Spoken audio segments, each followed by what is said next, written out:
Hello again. When I was a child, I remember that anonymous letters were regarded with disgust by everybody. They used to be known as poison pen letters, and any decent person just chucked them straight on the fire. These days, though, anonymous denunciations, the kind of thing which we once associated with the Soviet Union or Nazi Germany, have become really popular. Anonymous attacks and abuse are also horribly common. People feel free to say the most awful things while hiding behind false names. My grandmother, who grew up during the reign of Queen Victoria, once gave me some very sound advice. She said that I should never say anything which I would not wish to see in writing with my name signed at the bottom. It is for this reason that I use my name in things like this YouTube channel, of course. I have many things to say which people might not like, but I'm perfectly happy for everybody to know who's saying those things.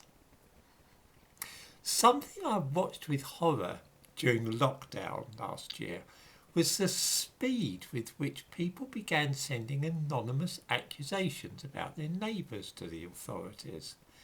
In the description to this video, I give a link to the Crime Stoppers website. They were so inundated with anonymous tip-offs about supposed offences relating to breaches of the laws relating to COVID-19 that they had to say the following. Please do not tell us about those who leave home more times than recommended, or households who are not following social distancing rules in their garden. Seriously, can you imagine contacting Crime Stoppers anonymously because you've seen people going for 2 runs in one day, or because they've had their friends come and visit them? Crime Stoppers, by the way, are still overwhelmed with that sort of thing. It wasn't just last summer. It's a constant thing. People are determined to report other people for breaches of these regulations. In Derbyshire last summer, the police had to ask people to stop ringing 999 to sneak on their neighbours. They were getting 250 calls a day from people eager to make anonymous denunciations about those they knew who were not following the rules. This is still going on, of course. The police number for reporting crimes which are not emergencies is still clogged up with people clamouring to report their neighbours. Speaking for myself, I have never reported anybody to the police in my life. I don't say I would never do so. If I knew a child was being mistreated, for instance, I wouldn't ignore it. There was quite clearly circumstances in which I would contact the police. I would, however, begin such a call by saying, "Hello, my name is Simon Webb and I live in Loughton." The desire to tell tales about your friends and neighbours is awful, but it is hiding behind false identities which is really atrocious. The recent resurgence of what we used to call poison pen letters has probably been prompted by the internet. People who would not have dreamt of sending a letter which withheld their identity have seen that it's common practice now to use false names on the internet, and so they've fallen into the habit quite unconsciously. What was once viewed as despicable has been normalised.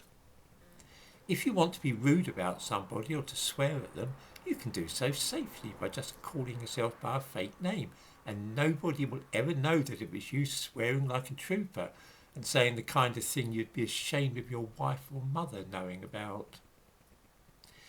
I'm aware that this is a trend which is not likely to disappear in the near future, and it's probably something that only old people are bothered about anyway. Concealing one's name and hiding behind false identities is no longer seen by anybody as being cowardly or inviting contempt. It's the new normal. I think that it is the anonymity which people have become used to when using their computers which has led to them being so ready to make anonymous accusations to the police over the course of the last year or so. After all, if you're in the habit of regularly hiding behind a false name every day, then I suppose it would seem natural to do so also when dealing with the police. I think it's a pity that the British have turned into a nation of police informers and writers of poison pen letters. This, though, is probably just another sign that I'm getting old.